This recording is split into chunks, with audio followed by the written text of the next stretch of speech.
We'll move on to the Hope it Hungerford was, Stakes upcoming at 3:35 on Saturday. 7 furlongs ahead of them for this Group 2. Nicola, how do they bet? Yeah, Gustav Klimt 5-2. Sir Dan Slot's in there at 11-4. Labrisa Breeze is 7-2. Dream of Dreams is 7-1, and Breton Rock 8-1. As it's fairly tightly packed at the front, so it just goes to show what a competitive race it is. You know, this isn't a race that O'Brien has, you know, exactly won before, or even he doesn't go for it that often, and he's had a slow enough season by his standards, but there's still plenty of money for Gustav Klimt.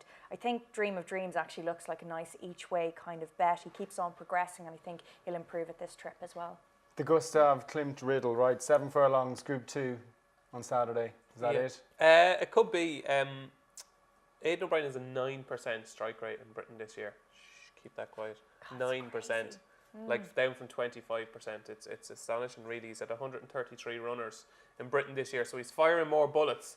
They're just not landing. But I went in to study this race, and I fully expected to tip Labrisa Breeze, whose form on softer ground is so much better than his form on quicker ground. And I went into the race thinking, right, I fancy Labrisa Breeze, but I have to find pace in the race because he needs a pace to chase. He's a sprinter that just about stays 7.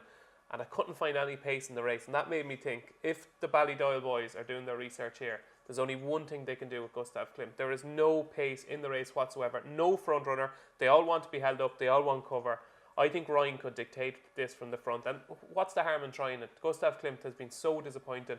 Why not pop him out in front? They thought he'd stay a mile, dictate the fractions from the front, and I don't think they're going to get to him. He's not a horse I particularly like, but I just think if they do decide to make the run, which I think they will, I think he's going to be very hard to peg back.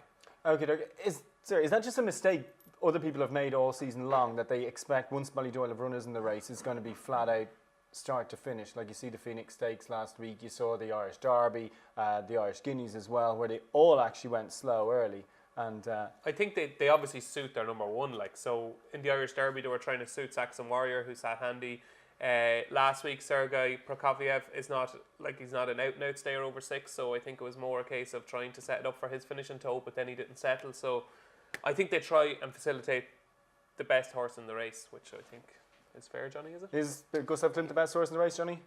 Probably not really, but like I think it's a bit harsh to say he's been really disappointing, because he was basically overhyped in a sense as a 2-year-old. His form was good, but it wasn't like he was off from he was off from July, and then we didn't see him, so he didn't really run in proper company. His RPRs this year are 1-1-3, 1-1-2, 1-1-3, 1-1-9, 1-1-3, 1-1-6. That's not bad. Like, he's just not a top-notch horse, and that's why Aidan is bringing him over to run him in a Group 2. Like, I didn't think he'd run him in this race, but I think he's like, well, where are we going to win with Gustav Klimt? Yeah. Like, well, his run in the Sussex wasn't bad. It's just that's probably where he is. You know, and That was a muddling race. it was a very muddling race, which probably suited Light and Spear.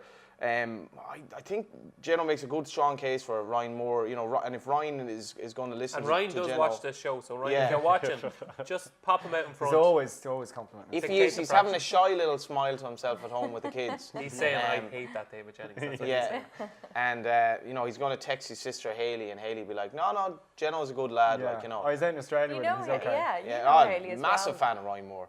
But I'm with He's Labrisa. no Haley, though. Haley's an absolute Superwoman. gem. If you ever go on a drink with Haley Moore, it is the best crack. Isn't she I some was crack? at a- That might be the We best had tip fun you've in ever given on Melbourne. this show, to be Yeah. fair. Yeah, well, Good it's day odds for Haley on now. Moore. But yeah, I'm with Labrisa Breeze. Just that little bit of ease in the ground. What, you're just after making the case for Gustav Klimt? No, I'm just saying I think he's not as disappointing maybe as people say. He ran well in the Guineas, well enough. You know, he just is what he is. There was more hype about him. Even his sister was beaten. Touch 101 in running was beaten at Leopardstown in her 4th start last night. Slightly going down the road of not really progressing as much as well. So Labrisa Breeze, if it doesn't turn into an absolute crawl, his form is rock solid. And yeah, he's my selection. Sir Dan Slot, you Not really? good enough, no. Has his chance, but a lot will depend on tactics. I do think a lot of people will now be thinking like, yeah, he's going to make the run. Yeah. Well, You heard David it here Jennings first. said so. But he is a straightforward horse. It doesn't really have a turn of foot, like, so why not? Absolutely. Yeah, absolutely. On to Ripon, which is not often.